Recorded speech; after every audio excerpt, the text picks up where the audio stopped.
Coming up on 3 weeks, we lost Jack, the real estate dog.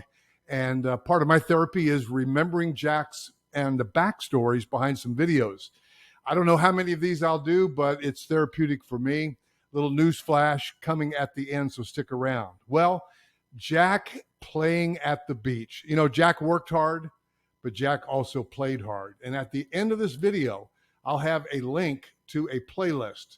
It's got maybe 6 short videos, anywhere from 30 seconds to a couple of minutes of Jack at the beach. And trust me, it'll be worth your time.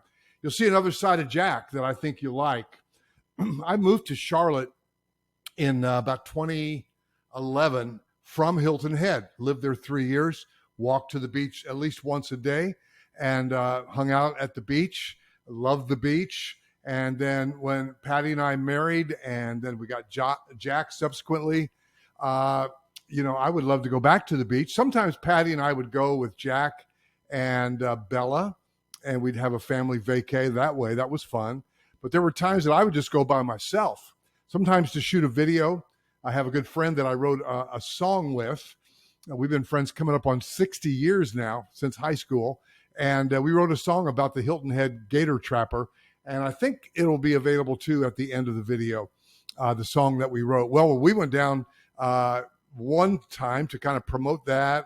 And my friend Asher, the Smash, is walking down the beach, and Jack's kind of walking around him. And then his memory was that Jack shook his coat and got everybody wet. And so that's kind of a cool memory. But those weren't the only times Jack and I would go. For instance, one of the videos is from Sunset Beach, one or two from Myrtle. So here's the backstory. Jack and I would occasionally go down to Myrtle Beach. I remember we had a couple that looked for houses here. Then they went to the beach, and then they called and said, we found a house we like. And I thought, well, it's new construction. I know my way around that. So I went to the beach with Jack, and we helped them to purchase that house. A month later, we went back to close. And Jack, of course, showed up at the attorney's office looking all legal beagle and carrying on. But we had a good time. And we'd stay there was a Marriott property right there on Ocean Boulevard, and it was dog friendly. And they had a really cool little patio overlooking the Atlantic. So we loved to hang out there. He was always so good in the elevator, great on the beach, as you'll see in these videos on the playlist. So click the playlist tab called Jack at the Beach and just scroll through them. They're really fun. They don't take long, but it'll give you a feel for his heart. Hilton Head was one of our favorites because, again, that's where I lived. 12 Mile Beach, always loved, even though I was not a dog owner when I lived there, that they let dogs out on the beach, okay, off leash, before 10 a.m. and after 5 p.m., I think. But Jack would make friends, particularly with a Labradoodle or two.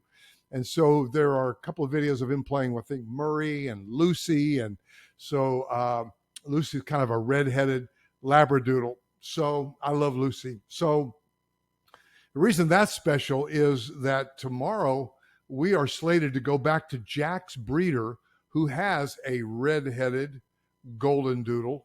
Think about it. That's about the right age, about 6 months. So we're going down. We may end up with another beige brother. These, you know, Jack's sister from another mister, or Jack's brother from another mother. Not related to Jack, but from the breeder. And so I don't know. You know, we'll see what happens. Can't replace Jack. There's no doubt about that.